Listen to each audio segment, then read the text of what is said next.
Good evening, everyone. We'll start in about 5 minutes. We're just waiting for one of the other guests to just settle down. Thank you.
Okay, am I audible now? Yeah? Okay.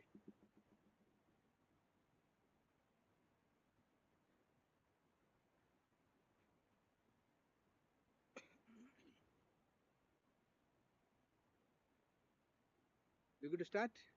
Yeah. Old Bangalore vibe. They talk about how tech has really changed the city, right? And if you talk to the new Bangaloreans, they talk about how tech is the reason Bangalore is what it is, right? Um, but the question to be asked here is how did Bangalore become a tech capital, right? A lot of people think it's good weather, it's lovely people. Then why not Goa? Why not Sri Lanka, right? For me, the story starts at the turn of the century, right? When there was gold found in Kolar. I think when there was gold found, it was one of the largest deposits of gold in the whole world. The then Maharaja Krishnaraja Wadiyar decided to send his best engineers to Niagara. Why? Because Niagara was the place where they had figured out hydroelectricity. They figured it out, came back to India, and they set up the first hydroelectric plant in Shivanasamudra. It was quite a task. They got the turbine from the coast on elephant backs, moved it to Shivanasamudra, and the first transmission line that went from Shivanasamudra to Kolar was the longest transmission line in history, right? And Kolar became the first place in Asia to have electricity, and then Bangalore in 1905 got its first street light. That really was spotlight on for Bangalore. And why do I say that? With that came a lot of change. You had Sir Vishwesvaraya, who brought in industries, Mysore soap, Mysore sandal, Mysore silk. It is a wave of innovation thanks to modern thought. But there are more waves of innovation that changed Bangalore. Post independence, Nehru thought Bangalore was a safe haven to build up PSUs, be it DRDO, BHEL, BEML, ITI, HMT, right, in the 50s and 60s. And on that wave, in the 80s and 90s, we built IT, the Infosys and Wipros of the world. And post 2000, this became the startup capital. The whole story starts with gold and cola, and that's where our book here is based as well. Gold and cola. But I'll let Naresh do the talking on the story here. But for those of you who don't know Naresh, which I'm guessing there are hardly any, but a quick introduction: he's a man who doesn't need any. An architect, an urbanist, a creative entrepreneur. Um, who really is known for his landmark structures across the city, be it the Infosys headquarters, Brigade Gateway, the lovely NGMA included, or Church Street or Tindi Bidi. He's a man who really feels for the city, wears many, many hats, and this is one of his latest passion projects, which I find absolutely fascinating. So, without much ado, I inflict Naresh on you all. Right? Please, Naresh.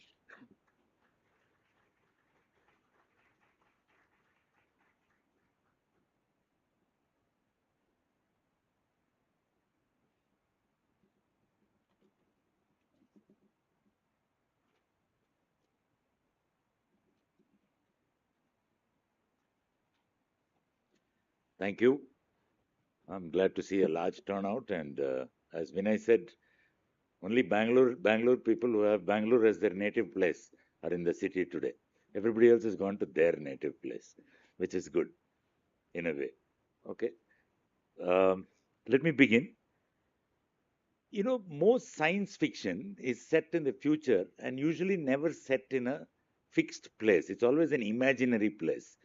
When I am one of the early founders of the Science Fiction Association of India itself.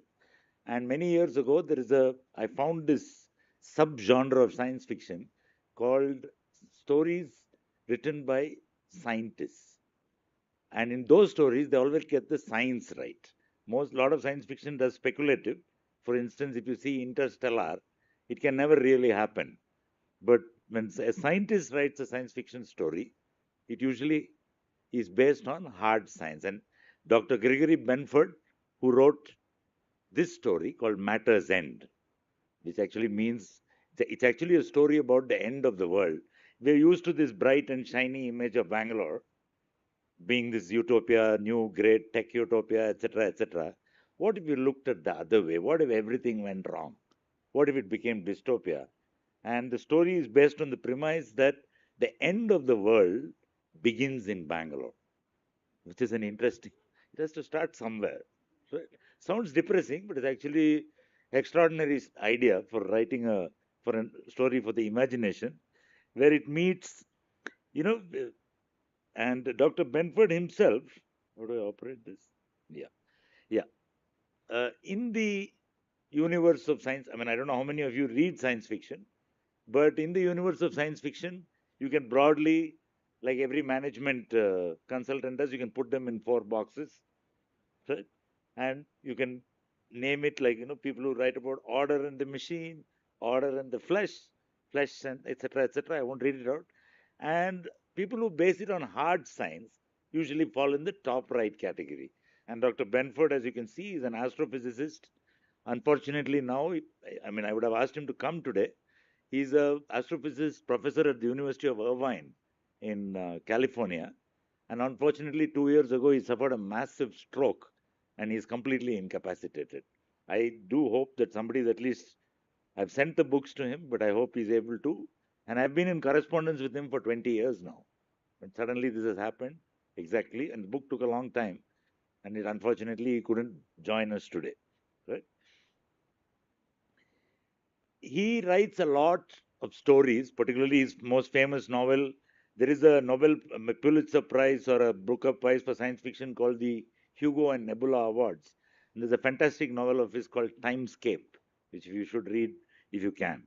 And he writes about time, he writes about entropy, he writes about extinction and the significance of human beings in the whole equation. Right? Bangalore. I think Vinay spoke about it already. How many of you remember taking this flight? I'm sure some people here would have walked to this was HAL airport not so long ago. We've forgotten it now. And I've been telling the government we should get it back at least for short haul flights. And this is what it looked like. No security. You could go all the way to the entrance of the aircraft and say bye to people and get inside and etc. etc. So it was a fun time at that time, right? And this story actually starts in Bangalore airport. And in my experience, stories which start with a great first line usually are good stories.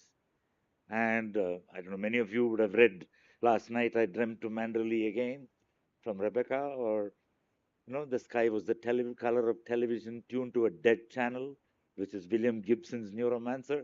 And this story says the air of Bangalore hit him in the nostrils like the reek of sour buttermilk. And instantly, when I say that, you can smell it. The rancid buttermilk smell that all of us know. And the story, and I said this is a great story. Right? So, what is the connection? I think Vinay already mentioned it. What is the connection between Bangalore got electricity not because Bangalore needed electricity, because the gold mine had gone almost 1 kilometer underground in the 1890s. Gold is available and they couldn't use a hand winch and pull people out. So, electricity came to Bangalore to extract gold. And the Maharaja diverted one line to Bangalore and one line to light up Mysore Palace from Shivanasamudram, which is down there. That is the Kaveri flowing there. You can see the Kaveri flowing.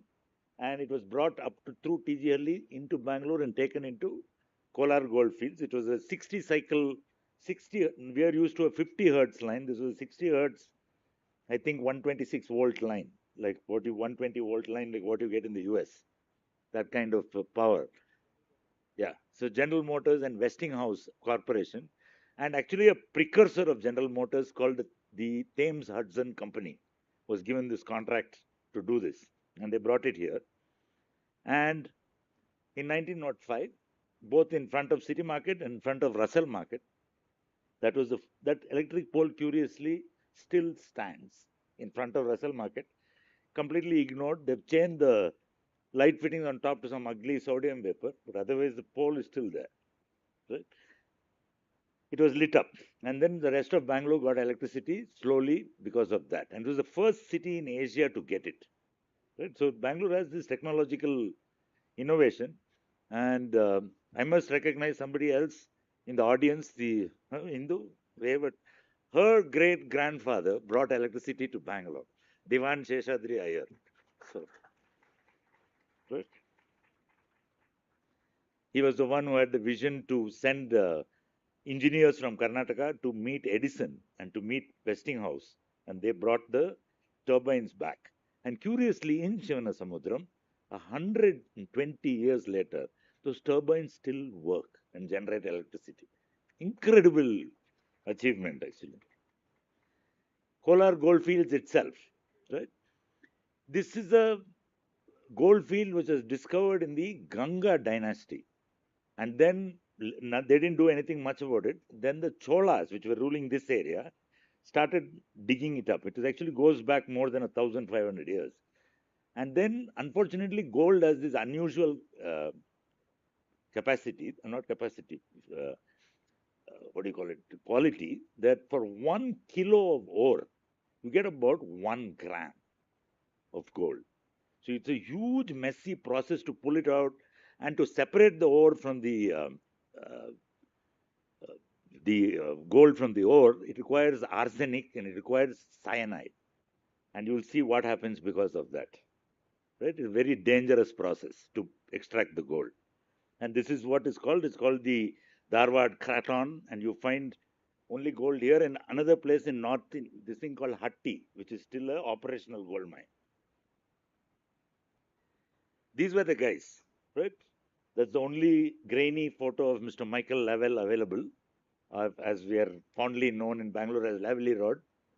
So, Mr. Lavelle, who used to live in Urgam house. Urgam was a village in that place, which is now the D'Souza's family's house opposite UB, where the Ganjam showroom used to be. That area, that was his house. And this is the gentleman, this John Warren, who actually found, he asked local people and found out in 1802 when they occupied Bangalore just after the defeat of Tipu Sultan that there were gold deposits. But it took Lavelle 70 years later to find it. He didn't do much about it. He sold the whole rights to Baron Beresford and quietly moved into Grant Road in Bangalore. He didn't do much about it. But this Baron Beresford is an unusual character who started this company called the Concessionaire Syndicate, and then he sold that to Taylor and Sons, and Mr. John Taylor III was the one who actually established the Kolar gold mines at that time. And I found this. It's a commemorative plaque presented to Mr. Sheshadri Iyer saying, "Thank you so much for your visit." He has visited this in 1895, I think. Right? And he says, etc., etc. I won't read it. Right? And it's signed by Thomas Richards, the chairman at that time. Interesting bit of history, a plaque presented. Right? That's what it looked like. You know, what you see there even now is Doddabetta, the background. That's the hill in Kolar. Some of you who have been that side might know it was quite completely open. The thing with gold is it doesn't spread across, it goes straight down. The ore is not like a normal mine, it goes straight down. And because of that, see, these are the old pictures of it. These are the extraction plants in which we're using all this arsenic and cyanide. That's the golf course, clubhouse there. There's a golf course in Kolar. That's the clubhouse still sitting there just like that. Yeah, that's a KGF club. And our experiment, the story, Mr. Vishwanath will tell me, started in one of those bungalows there. In that. This is the actual gold field. You can see there are separate ones, 4 separate ones. The Betrai Swami, the Nandi Durg mine, the Urgam mine, and the Champion Reef. That was the most used, and the Mysore mine was the last one. So the Champion was the one which was pulled out a lot of gold from there. These were the conditions of the labor camps. Unfortunately, they used a kind of bonded labor system, very badly exploited labor from all over. Funnily enough, it is rumored that Mr. Manikavelu, after whom this mansion where we are sitting now, was actually supplying some of that bonded labor. It was never proven, but that was one of the rumors at that time. Very nasty thing to do and highly exploitative. And you can see, and this was the main shaft, the tenant shaft, which is the cover of the book also, this is a winch and an elevator which gets electricity and is lowered into the mine. And the mine the deepest mine there is now 2 kilometers deep. To think of a mine which is, what do you call it? The height of Mount Everest is 28,028 feet. Right? If you remember, 0 to 8. This one is 30,000 feet. It's deeper than Mount Everest, the mine here. To push it down and up, they used that was the first use of electricity in India. And you can see the winch wheel there down there. And this shaft still exists. I've been trying to tell the government of Karnataka to start a mine tourism just to show people what it was, but still under consideration. Right? Look at how they were working. Quite sad to see it. And it blisteringly hot underground, 50 degrees temperature. And this was the condition in which they actually, by hand, they were breaking the ore and transporting it up the elevators. And you can see it from the mine, that is the mine shaft, and it's taken out and taken on a tram and taken to the processing plant. Right? A salary day. Okay, so the premise of the story is that it is believed, it is a myth across many cultures and many religions that there is a point at which the world will end. In Christian mythology, you will find the ark, the great flood coming and the ark. And in Indian mythology, you find the idea of a pralaya, the flood, which erases and makes the world start all over again. And this story is based on a combination of these two factors, where it says that when, in modern scientific terms, when protons decay, the fundamental building block of matter, the world will end. That's the end of the world. It lapses back into Euclidean, non-Euclidean geometry, and that's the end of it. Right? So, as I said, these were the sections of the mind. And I'm sure some of you can recognize Dr. Homi Bhabha on the left. These were from the Tata Institute of Fundamental Research in Bombay, of which he was the founder. They created this experiment, and Dr. Vishwanath is here, who was part of the original team, will join us on stage in a little while, and he'll tell us more about it. And these were Dr. M.G.K. Menon, who then became the scientific advisor to the Prime Minister. Mr. Sreekantan is no longer with us, but his son Ramesh is here with us today.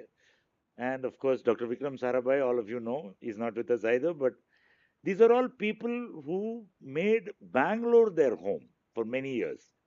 And they were part of the scientific. People don't realize what a deep connection. Bangalore is India's science. And Jahnavi recently hosted an exhibition at the Science Gallery. I'm not sure how many of you saw it, but it traces the entire story of Bangalore's contribution. Bangalore is the center of science of India, period. Is that correct to say that? It was, at least, or maybe it is still. Okay, this was the house I showed you from the air. This is where it all started, the first experiments. And Dr. Sreekantan actually found neutrino decay. There's another kind of particle, and it's called muon fluxus.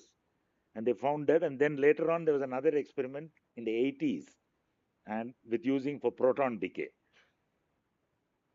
That's the shaft in which they're going to go down. You can see the proton stability experiment later on. Okay, and this was in the 80s, between 65 and 93.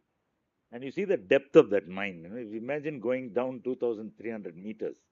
Bangalore, by the way, is 1,000 meter above sea level. Can you imagine going down one dark, badly lit shaft? Must have been extraordinarily claustrophobic. Okay, and that's how they set up the experiment. These were the original drawings of the experiment. That's the detector here. This was the 60s in which Dr. Sreekantan participated. And then you see, this was the second and biggest heavy water cooled reactors that were placed to check whether protons will decay. Protons are supposed to decay once in 10 to the power of 31 years. To detect that, the 10 to the power of 31 years is a number you can't even imagine how big it is. Right? But curiously, I'll come back to that. Okay. We've reproduced some of that in the book now, using proton decay as the basis of the book. And can anybody guess what that is? This is again an illustration from the book. When they took the ore out, it was mixed with arsenic and cyanide. And these are actually called cyanide hills. And they threw all of it as a dump. And curiously, apparently, there's still gold in it. And somebody's trying to revive that and suck out that last bit. But highly polluted, dangerous piece of mine there, which is, you can see these mounds all over KGF even now. And what is the significance of it?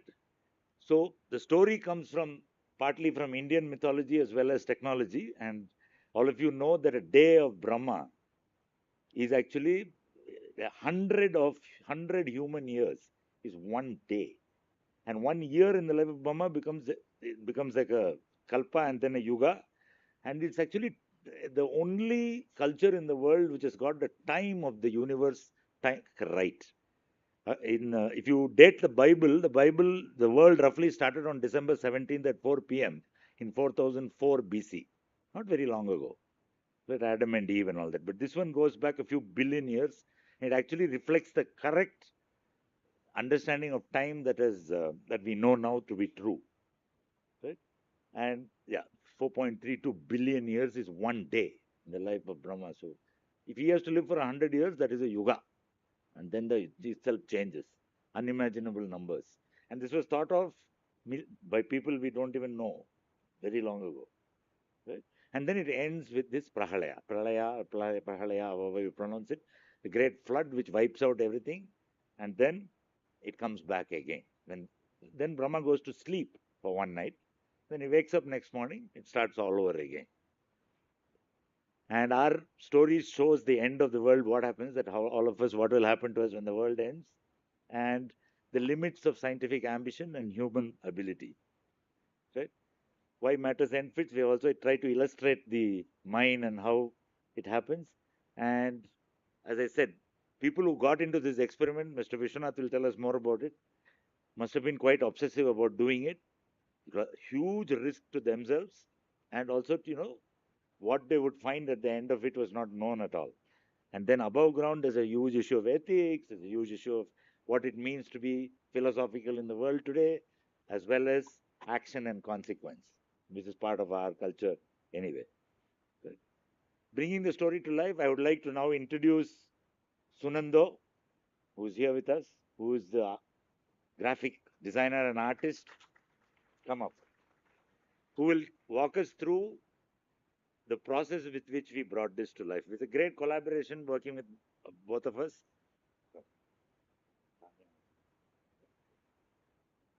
Okay, so as Naresh has been saying, he's been trying to bring this story to life for like more than 20 years, roughly. And I came into this maybe 6 years ago, where Naresh made a similar pitch to what he's doing now when we met about a completely different project and then started talking about this. And it was really exciting because I had been doing comics for a couple of years at that point, and you very rarely get to do something that's set like literally an hour's drive away from where you live.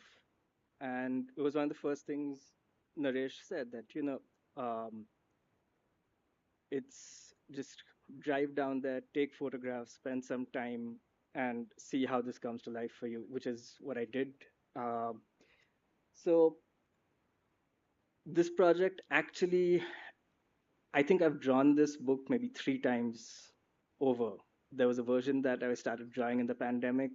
Um, and then something about the world ending due to human hubris in the lab kind of hit me. And then I took 2 years off in the middle. And then when Naresh got in touch with me again and said, we should revive this, I decided to start completely over from scratch. So, yeah, I'm just going to quickly take you through some of the art. So for me, it was really important to like be accurate. One of the words Naresh likes to throw around quite a bit is verisimilitude. And so I tried to reference things as much as I could, find things that made sense. I wasn't in Bangalore in the 90s, but I did move here in the early 2000s. And to see how much it's changed, I had to do a lot of research going back to where it was. Um, yeah, so as I said, there are multiple versions of the book. This is one that I drew and colored entirely by myself, but I work really slow.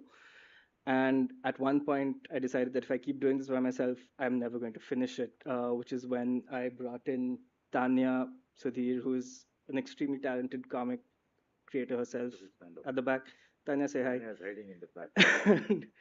So then Tanya took over the coloring for the book, and I think between me, Naresh, and Tanya, that's why we have a finished book now. Yeah. And of course Amrita and well another Tanya. Yeah. Another Tanya and the entire team at Mod. So we were finally done with the book earlier this year. There's also some nice merchandise, but I don't think we have it here at the moment. If you would like to get the book, we're not selling it over here, but you can hit up this email and this number, and you will get a signed copy sent to you. So, okay, thank you. This stage. Yeah. Thank you for your patience. We will now do a small book unveiling as well as a small panel discussion for about half an hour. Can I request for some chairs to be brought on stage, please? And the 4 copies. Roshni?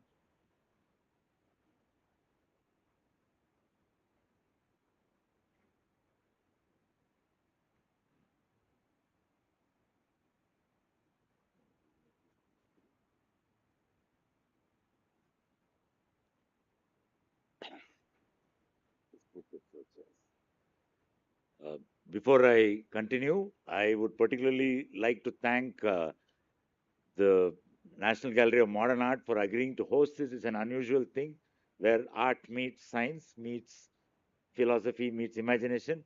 My heartfelt thanks to Ms. Priyanka Francis for agreeing to the director of the NGMA for hosting us all for a different kind of thing. And I would like to call upon stage Ms. Jahnavi Phalkey, the director of the Science Gallery Bangalore, one of the newest institutions to grace our landscape and who's been doing great work in popularizing science. Again, Dr. Palahalli Vishwanath, one of the original scientists who was part of the neutrino experiment as well as the. Can you just escort him, please? Dr. Ramesh Sreekantan, whose father, B.V. Sreekantan, professor, was the main. Ramesh is also a mathematician at the Indian Statistical Institute, and his father was the one who discovered the first neutrino disk experiment, which I showed on the screen just now. As I said, the story is about the end of the world, so we'll talk about something a little more positive. You can read the book. No, no, this is the. Yeah.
Hello. Yeah.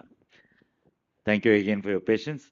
I will start off with Dr. Palahalli Vishwanath.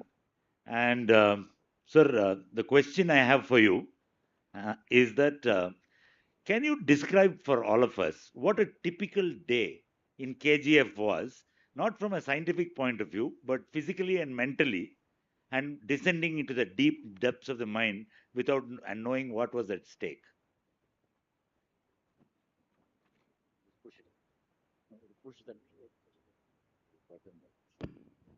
Uh, Thank you for calling me to talk about long time ago.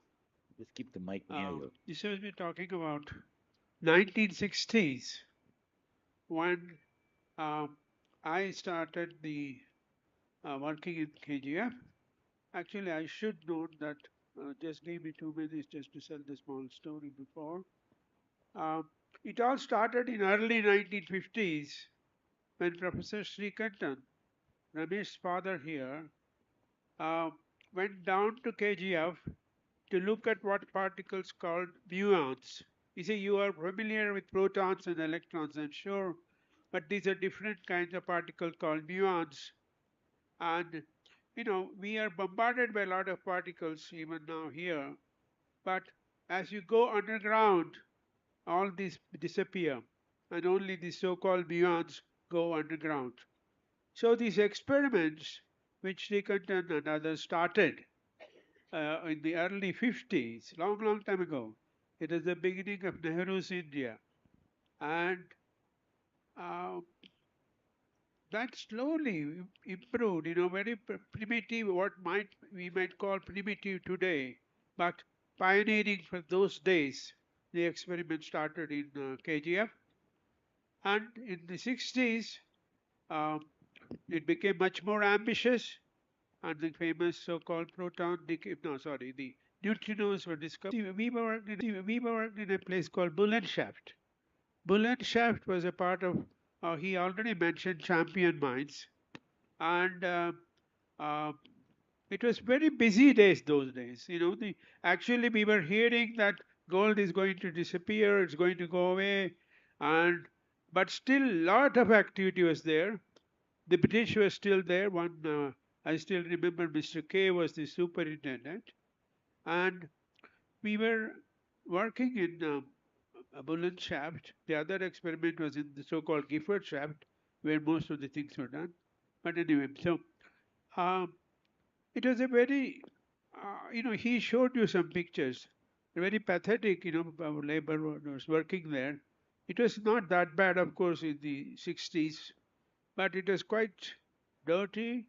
I mean, it's obviously, filthy, but we had to set up our experiments there, and we uh, had to take everything from surface down to two, three different levels, almost up to 10,000 feet. And we used to use what they call cages to go down. And as I said, there's very busy time. Lot of labor was going up and down, up and down. So uh, we had to be with them, and of course we were given little kind of because we are so-called quote unquote scientists. We were allowed to go a little earlier, etc. But it was very underground. Most of the places there's still a lot of water, and we had to walk we were actually we used to go with what's called I don't remember the name, but a helmet with a light in it, and because it was all dark, and we had to go through this water and all that.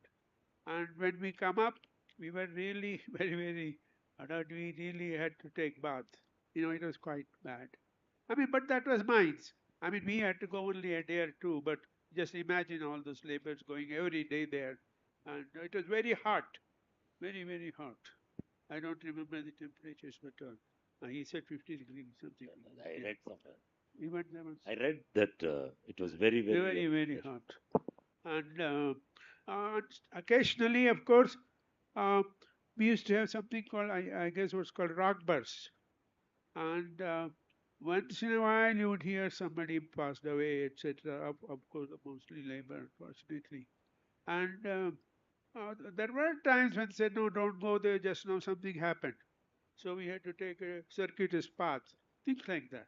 So, but it was fun, I was in my early 20s and a long time ago, and and also I should state this, though we were not very worried about life and death, all that type of thing.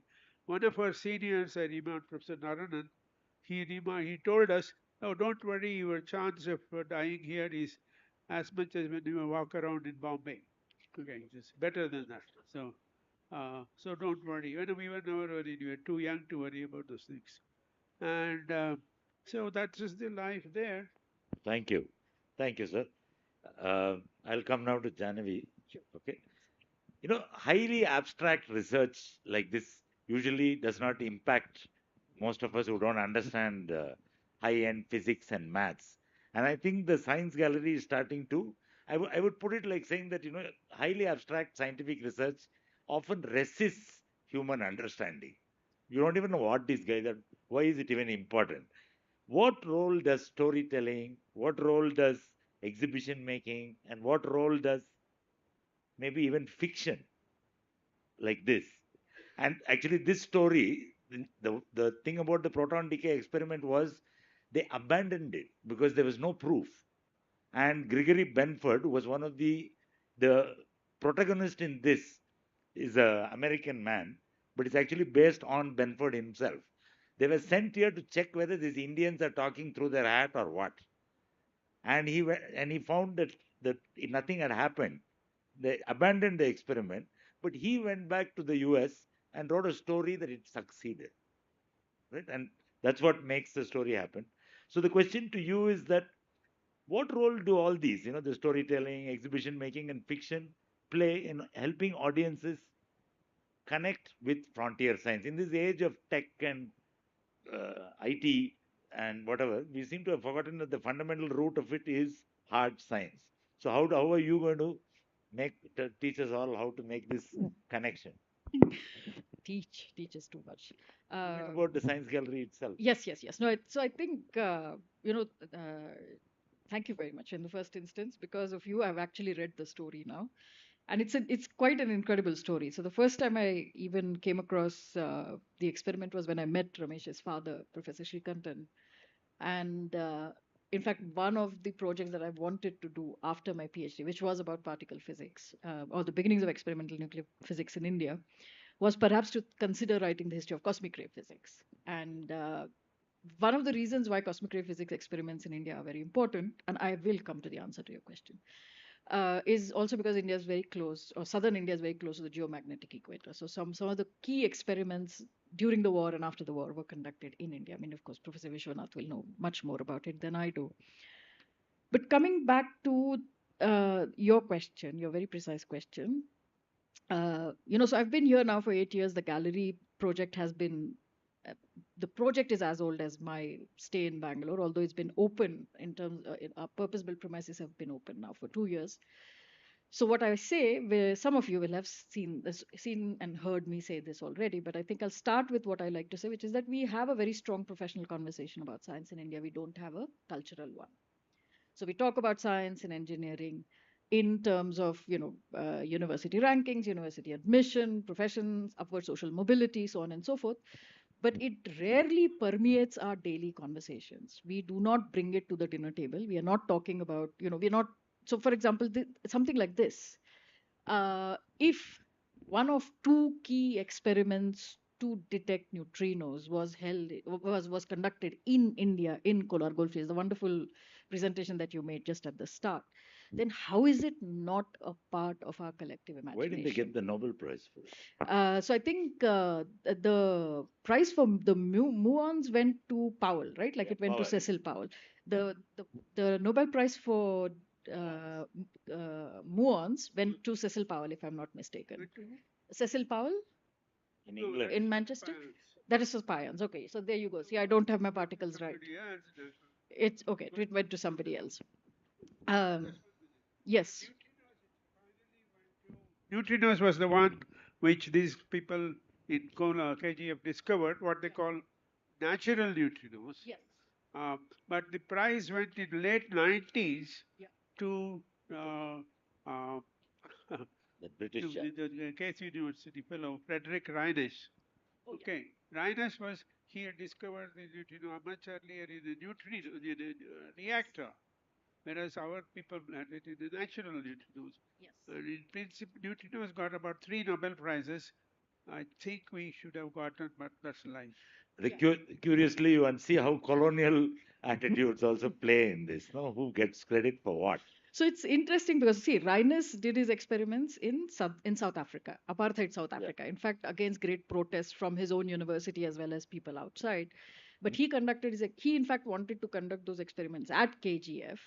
Um, but all of this to say that and he went straight to the mine leader, as in the mining company leadership, instead of going to the government of India or to the Department of Atomic Energy, as a result of which he was denied permission. And then the experiment, in fact, was taken up by Indians under the leadership of Homi Jahangir Bhabha and Professor Srikantan, who in fact led the experiments. But again, so coming back to this, how does this not become a part of our collective imagination? Why is this story not known to everyone, for example, right? Like that, this is an important experiment that has happened, and there are so many things that are so. Naresh will know. Some of you might also know Nityanand Rao, who wrote in the Wire ages ago about this experiment, but also how it then related to the sort of failed attempt to start the Indian Neutrino Observatory in Tamil Nadu. So, and that captured public imagination in Tamil Nadu, but not here.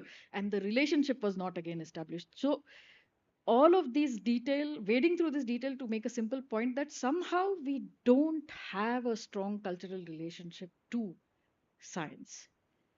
Professionally, we've built a very strong connection. And in fact, and here I will lay accusation where it is due. My husband's in the audience. He used a metaphor once, which I actually find most useful. Now I put it in my publications without citing him, which is that we we often tend to do science or to relate to science almost as if we're living in a rented house. We don't treat it like our own. We don't bring down walls. We don't build an additional basement. We don't build out the attic. We don't do anything. We don't hang up our paintings. We live like we don't belong. And I think there is some truth to it. It hit hard when he said it first, and I think I continue to find evidence for it. So obviously, confirmation bias.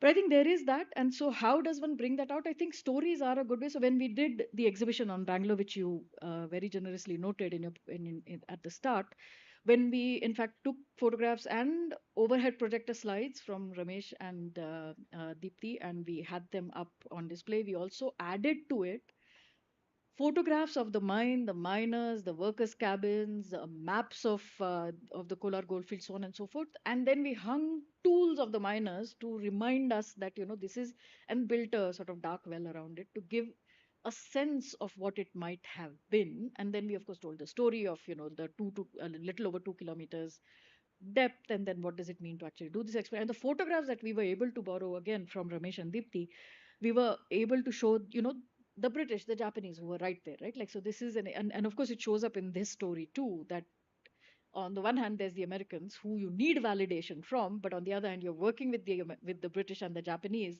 to conduct your own experiments. So yeah, long story short, I don't know why we don't have a strong cultural connection to knowledge making. And I think this story, in fact, in some ways tries to answer that question as to why, because of our relationship to the universe, which exceeds knowledge making, and which is probably the suggestion, at least that Benford has, that it is a metaphysical one, it is a proto-cultural one, and therefore we don't really quite need this, even if we might do it. Thank you, Jahnavi. Shall I come to Ramesh now? Uh, Science at home, right? You've grown up in a scientific family. Growing up, how present was KGF and these experiments in your family life? Was it spoken about at the dinner table, or was it where you know where you not you didn't really know what your dad was up to? Yeah. So, I mean, I think the experiments done by my dad was okay, in the 80s. It was when I was old enough. I mean, the ones in the 60s, I wasn't born as yet. So I wasn't that aware of what was going on, but there were occasionally newspaper articles or something like that which were about this thing, especially about this proton decay. I think there was an issue of Sunday magazine about this thing. It's quite a big thing. But my father didn't speak much about his own. I think at the time when when I was old enough, he was director of the institute and too busy with administrative duties. And I mean, he'd talk about science, but it was not like about So how his. did your interest in science and mathematics come? So again, I grew up in this colony of scientists and so on and so forth. So it was, I mean, I had neighbors who were mathematicians, I had neighbors who were various kinds of scientists. So when I developed an interest, in fact, I kind of kept it secret from my father because my mathematicians in general are considered a bit on the fringe of. So I didn't want him to, and I thought I was a fairly normal person. So I didn't tell him for a long time. I would almost, if I was reading some math book, I would close it and walk away. But at the same time, when I finally opened up about my interest, he was always positive about it and never encouraged me a bit. I mean, so yeah. My brother went into physics. Yeah, he did. He in fact wanted to be an astrophysicist. He was 5 years old or something. But yeah, that didn't mean that he. I mean, now he's not a physicist anymore. He's a lapsed physicist. So I'm also a lapsed physicist. So I studied it, and then I found out that by second year BSc that all science is actually only maths. So then I didn't like maths very much. Everything converges to even chemistry and biology become mathematics at some point. So without maths is the basis of all life, right? So I think I'll go back to Dr. Vishwanath, sir, looking at today's debates about AI and about climate change and about advanced physics, and you hear about quantum physics and we're going to run out of power, electric power because of artificial intelligence, data centers or whatever. What were the ethical tensions of your time? These are the tensions that are going now. What were the ethical tensions that you all as scientists experienced at that time? Because India was in a state of flux and we Yeah. were a developing country, and people thought maybe spending money on science is not the most important thing at that time, and maybe not. I want your opinion on it. See, as I said before, uh, it was Nehru's India. We were really driven, uh, maybe directly or indirectly, by Nehru's ideas, scientific temper. And I want to talk about it later about that because I think that, in a sense, is more important than quote unquote just science. And even Sreekantan and that generation were really triggered by this idea of science. And in case of Bangalore, though we'll go to that later, there is the great Raman there. And Raman himself he was not interested personally in some of these experiments or particle physics per se. Now, you asked me about the what were the kind of what was happening in the minds. See, of course, I was very young at that time. I was uh, very no philosophy or anything like that. But there was one question which was started bothering me, but and bothering others much earlier, was whether a poor country like India should undertake this type of research. That was one of the biggest things for us. Because, I mean, really considering today's money and all that, that money spent there was really nothing. But we were always wondering maybe it should be spent on something else. And so this was one of the things which worried us. And we used to discuss this quite a lot. And actually, one senior person, Dr. Bimal Chatterjee, he just resigned and went away. He got so kind of disillusioned. Now, how did we all put up with that? The thing is, um, we finally said that maybe a country like this, a big country, has to do certain things. These are fundamental by these things. And so the money is really not all that high. Okay. So I think even today, if you ask me that question, I always have to think whether we can really afford. And I think the point is, at somewhere we have to stop. I don't know where. But I think things like ISRO is doing. Like ISRO, for example, I don't know whether people remember here. Vikram Sarabhai, when he started that, he said, no, no, we don't have any grandiose plans. We are just starting, we just want to build a rocket like that. So I think the ethical idea was, and also background, which was not really talked about much, was the idea of atomic energy and bombs and things like that. Nehru was uh, today something you may get some report saying he was pro, he wanted bombs and all that. But for us those days, he was very idealist, no bombs, nothing like that. And I even saw a report. I don't know the truth of that. And Baba said something like that. That we should do this. It seems Nehru got very angry. It seems that. Okay. So whether one should be doing this type of thing, that is the ethical question you're asking me.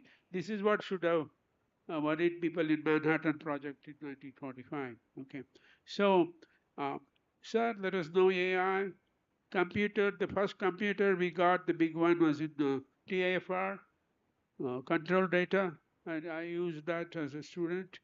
And so there is obviously none of these things are there. Climate change, all these things are not there. So for a poor country, the basic question was whether you want to be doing fundamental research and at what level. You also spoke about scientific temper, sir. Yeah. So, would you like to add something on that? Yeah, you see, thing is, when I uh, when I started, one thing which the institutes of India, the elite institutes like TIFR, Indian Institute of Science, etc., they were not doing what you call outsourcing. They were basically doing good work somewhere there. Okay, nobody knew about it. And this outsourcing started much later in India. And why I'm saying that is people had no idea. And then in the last 20 years, when I came back to India, sorry, Bangalore, and I started going around villages and places like that, Mormon villages, small towns, let me say. And there is a lack of, I mean, the way people believe in things, okay, was to me was really astounding. For example, their beliefs about eclipses. For example, even today, all of us know those problems. So, I mean, but just like that, it is harmless. But when it starts harming, that is where the problem comes. And the scientific temper is what I think is really very important. And our seniors, etc., did not do enough for that. They did good science. But I think my generation and much earlier than now, whoever is there, they have to take this thing into consideration. And I think things like this, what you are having, is really important that way. I mean, I know whatever the science is less important to me, frank, but fact that there was an experiment, that is science. I mean, that's what. I think Jahnavi also mentioned that earlier they're saying, why is science not part of the popular imagination? And around that, can you take that mic, please? And when you encounter stories like this, and it's actually, you don't get much dystopian stories in India. India is always bright, India is shining, India, I mean, except for some minor potholes, most of it, they say that India is that Bangalore is the most dynamic city in the world, except for its traffic, which I think was the most important. But when you encounter stories like this, which are actually talking about, biotechnology gone wrong, this book has wasps the size of small crows, which come and poke at you, try to sting you, you know, and it's not just one kind of science and things which can go wrong. And you also see the rise of today of religious fundamentalism, and you also think that, what is that famous last line of the Bhagavad Gita? Yada yada dharmasya, when injustice and adharma prevails in the world, blanir bhavatu, it's just, I will descend. All of us almost seem to be waiting for a Kalki avatar to come and wipe everybody out, but it's not happening that quickly. When you come across stories like this, what excites you most? The science itself, or the people and the human conditions, the stories, and under which it unfolded? So, as a historian of science, I think it's the context that's exciting for me, right? Like, and obviously there are limits to how much of the science I understand. I took great pains to understand my cyclotrons well, and whatever I write next about, I'll hopefully take equal pains to understand that equally well. But none of us understand everything in that sense. I mean, my dear friend I Ramesh think you understands told his me math. once there are more than 100, I think we had a conversation about 150 government research institutes in Bangalore and counting, right? Yes, People we have don't a know full that. list. Yeah, yeah. So, and research institutions, absolutely, All not research just, yeah, institutions only in Bangalore. yeah. Bangalore is the largest city in the world without a smokestack history. We do not have smokestack industries at all. And maybe Yeah, nothing, no, hardly any polluting industries at that, like other big cities. there No steel used to plants and be all. textile industries, but you're right. In or by and large, yes, less of By it. and I mean, large, again, nothing. the from the limits of what I know. So yes, it's the context that's exciting for me, and I think you're right in bringing out how this story brings not just the physics but also the biotech and internationalism range of things into context. But what struck me and stayed with me is also that this is a story that is not just fixed to location, as you have already said, but also this is a story that has nature in it.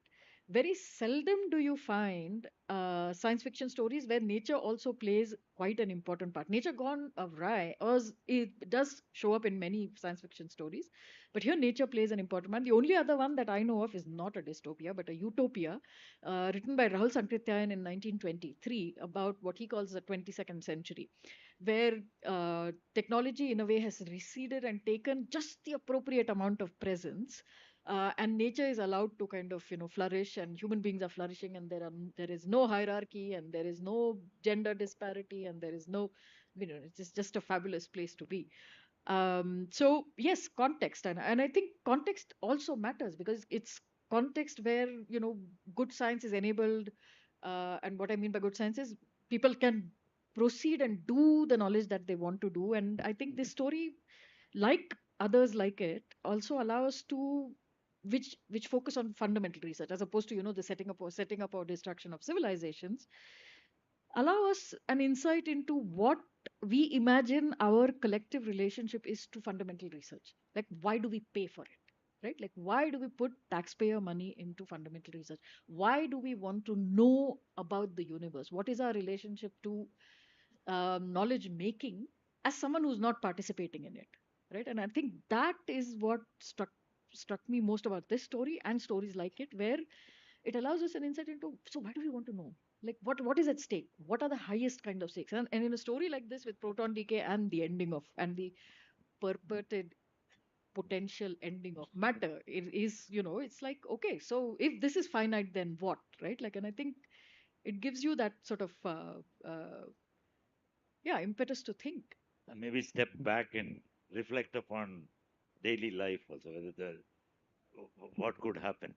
I'll come to Ramesh. I think we're almost at the end of our thing. I think the question I have for you is that your father's generation, along with Dr. Vishwanath and many others, helped build India's scientific culture. There are a lot of young people in the audience today who are all headlong looking for, I think, tech jobs. And Bangalore now has become, anything you see in the paper today, everything happens to and is created by techies. The techies get robbed, but techies also do good stuff. And now the techie is becoming uniform in the city. Everyone's got a backpack with a company logo, with a badge in front, and earpods listening to the music. Right? And you see this image all over the city. So, do you think that young people are not interested in hard science anymore? What advice, what values from your father's era would you think that are being the most at risk of being forgotten? And what advice would you give young people who are looking for a career in fundamental sciences today?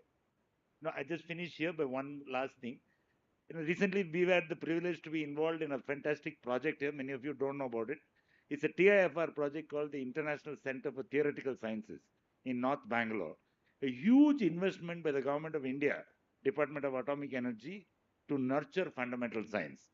Right? And it always usually has a Nobel laureate in residence.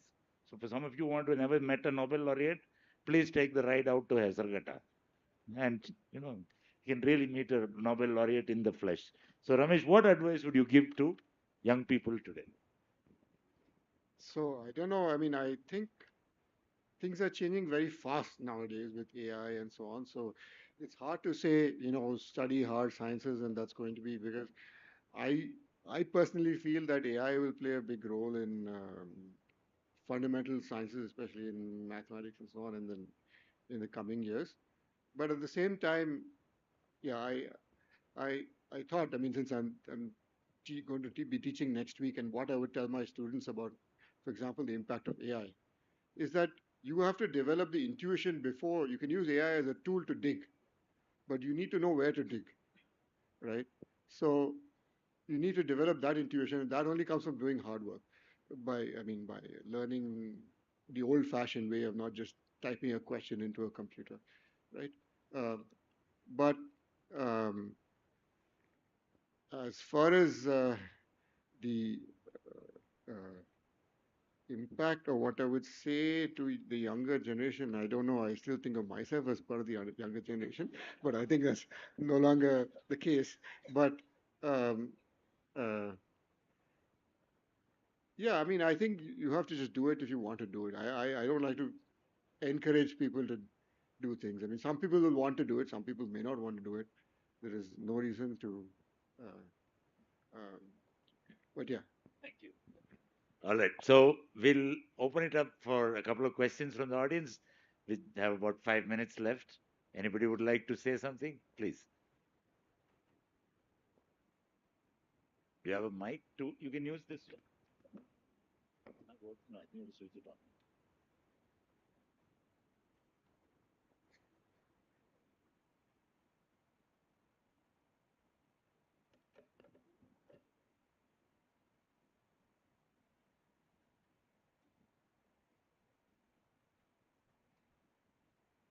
Uh, Please ask questions about the future, not about the past. Go ahead, I think. ಕೆಲಸ ಮಾಡ್ತಾ ಇಲ್ವಾ?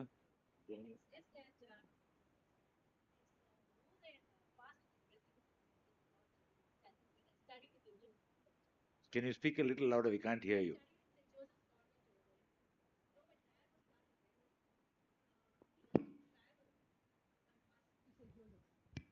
Then that was an opportunity where we would have Anglo-Indian teachers teaching us, Mrs. Jenny, Mrs. Olga, Sister Noila. I mean, it's just that I came here to listen to that, and what's the feel I would get today. And we used to have, there was one day in the school that we used to go to the chapel.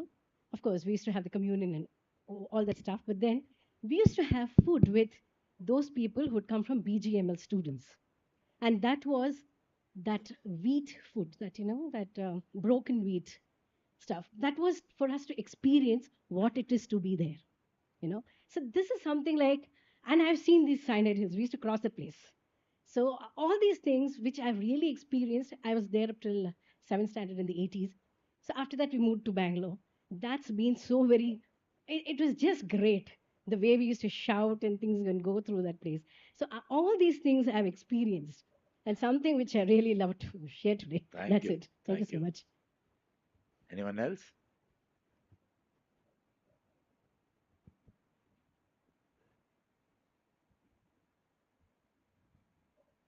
Please, if you have a question, address it to the Yeah, yeah. appropriate person.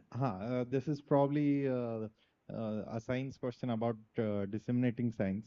See, I was like pretty much completely interested and wanted to take up astrophysics as a kid, but after 12th, parents forced me to get into engineering. So that's been the case for a lot of my friends as well. But when I see it, I have two daughters, young ones, first standard, just getting. But when I keep scrolling, whether it's digital media or other, how information reaches me. So whenever I see so many things about, say, science workshop, 2000 rupees fees or something, but this beautiful, fantastic programs by these academies don't reach me.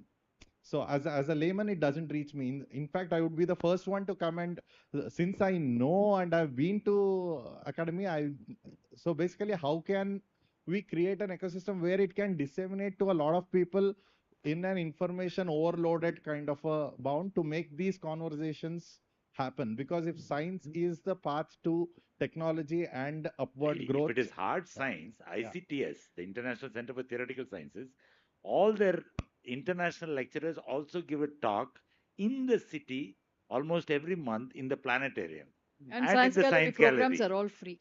It's all Open free to and in the everyone and science free. gallery. Yeah. So please come and, I mean, Bangalore has a science foundation from very long time. They are always organizing talks.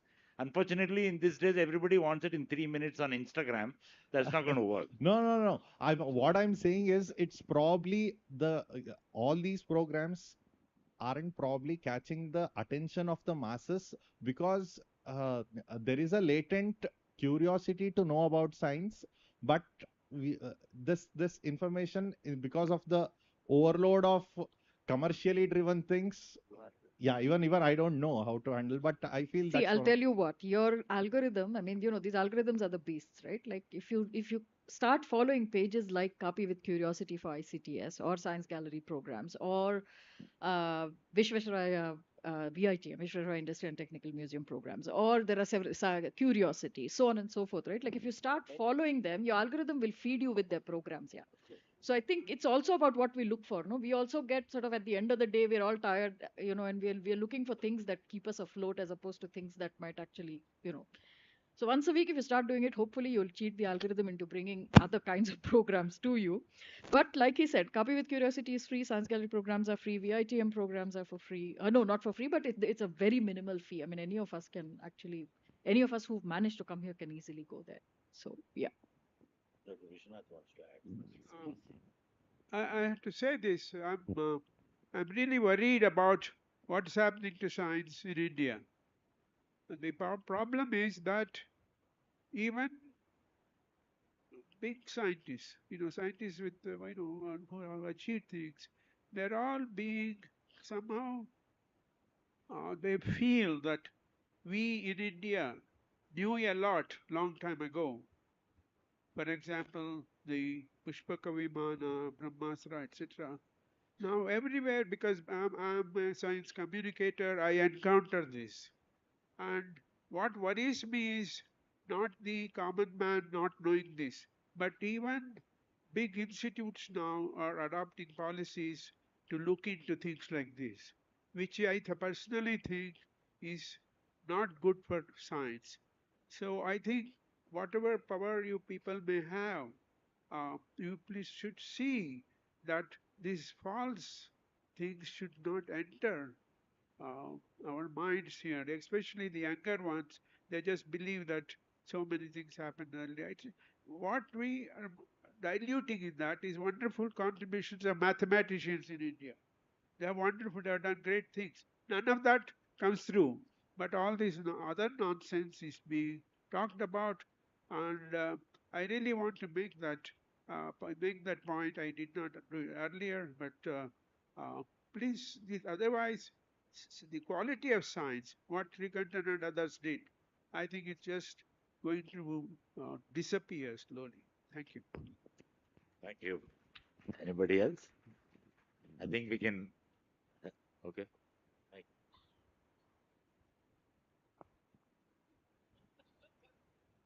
Talk to me. To you.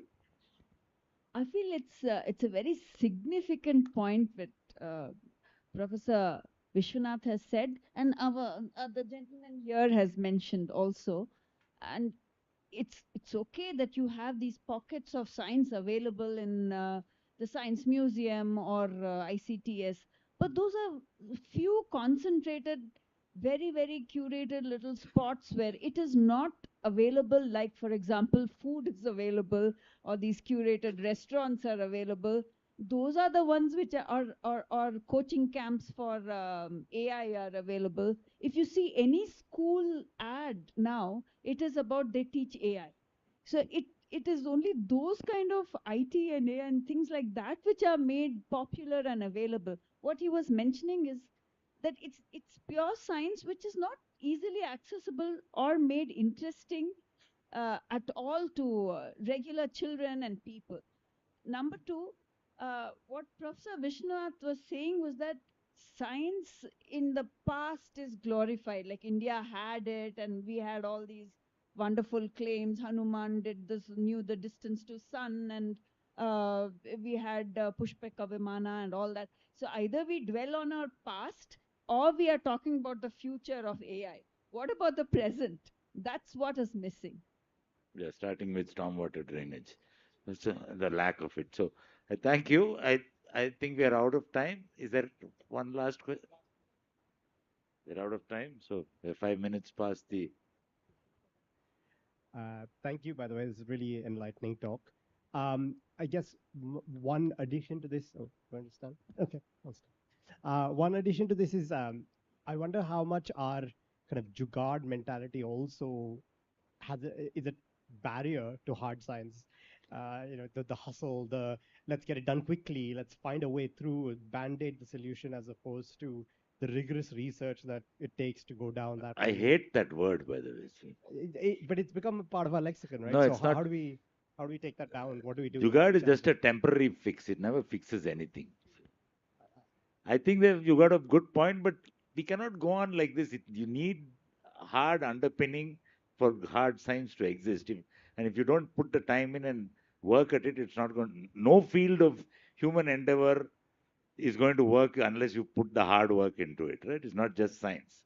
I agree with you, but I don't know that that's permeating. Yeah. Yeah, I'll just add quick couple of sentences. I completely agree, and like Naresh, I hate that word. The other thing is also, I think we have a strong hierarchy of knowledge, right? Like, so the natural sciences, even within the sciences, natural sciences are like king. Well, actually, not natural science. Physics is king, and then every other discipline is supposed to have physics envy, and the human and the social sciences we don't even consider sort of worthy of our attention, right? Like, it's like when you don't make it into engineering, you might do science, and when you can't do science, you're an idiot and you'll do If humanities you and can't do social anything, you sciences. do architecture. And there you go. No, uh, actually, well, never mind. One can speak from experience, but never mind. So I think there is that problem as well, right? Because when we say what about science is actually what about science determines the stakes? What about science allows you to do the kind of rigorous work and the hard infrastructure that is and time that is required to do it? It's context. What is your context? What are the social, political, economic conditions that make science possible or not? Make it attractive or not? What is your public discourse around it? What is your political approach to it? What does your policy look like? What does your GDP? Sorry, what is the ratio to your what is your research expenditure in relationship to your GDP, for example? I mean, In we India, it's an yeah. abysmal No, it's 1.3%. less. It's less. Less than that. Yeah, less than that. Some Point eight. 0.8% Yeah, of GDP is spent on yeah. research today. China spends 25% or something. No, Wrong. 2.3, 2.7 or something No, like that. Yeah. not Girl, that. yeah. But It looks like they're spending much more. no, but it The is size of massive, their right? economy Like is their economy is massive, and then they spend. So that's pure R&D, right? Like, it's not anything more not than R&D. application. Yeah. And also, the other thing that I would also kind of just slightly say quickly is that, the assumption that if we do fundamental science, it'll help us reach technology, which will help us reach economic growth, is also not a proven track, right? Like, historically, that assumption doesn't sustain. So why do we then do research? And I think that is a question that as a society we need to answer for ourselves, right? Like, why do we want to spend money on research I is a think very important the question. courage to ask questions Absolutely. without a guaranteed outcome. Absolutely. That's the Absolutely. important thing. Yeah. It's about how do you value your mind, right? Like, what is your collective relationship to knowledge? And that is what you, and so if you want the dignity of knowing for your society, then you invest in that kind of Correct. work. So I'd like to end here. Sir, Sudhir, but you're out of time, but keep it really quick. Yeah, just a comment.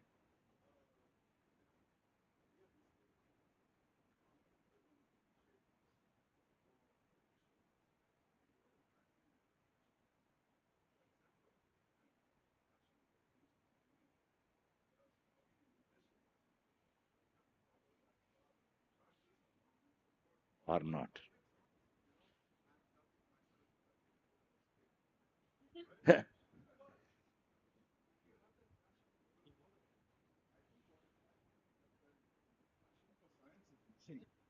in our whole culture. Yeah, I agree with you. Yeah, and without infrastructure, it becomes even and general societal. What do you say? Are you going to become engineer or doctor? Kind of buddhi, which is still not gone from our time. I think this is not going to get sorted out. But what I'd like to end here with a couple of comments. I'm saying that what I'm trying to also do, we're trying to do with this book to bring a graphic novel to life like this about a impenetrable sounding topic is to trying to return science to the public realm in a way and making complex ideas more accessible through a graphic format, bring the emotion into it, and bring a sort of humanity into science, which everybody sees as something esoteric. And I'd like to end by saying that endings, as the story suggests, are not conclusions. Okay? They are thresholds to new ways of seeing. And in this, I'd like to acknowledge somebody who set me on this journey in understanding technology. As I like technology as much as I like architecture, as much as I like 25 other things, but uh, technology is one important thing. I'd like to acknowledge the presence of my mentor, Mr. Hari Parameswaran, who's sitting here in the first row, who is the pioneer of making science kits for children in India. Not now, 50 years ago, right? He started and still does it and still has a company called Dynam Engineering on Hardin Road, and he's still making beautiful kits for children very accessible, budget friendly, and available for sale at the planetarium. So he's right in the first row. He taught me science 50 years ago. My God, right? 1975. So thank you very much for being part of this evening. May it leave you curious, unsettled, and possibly a little more hopeful. Thank you.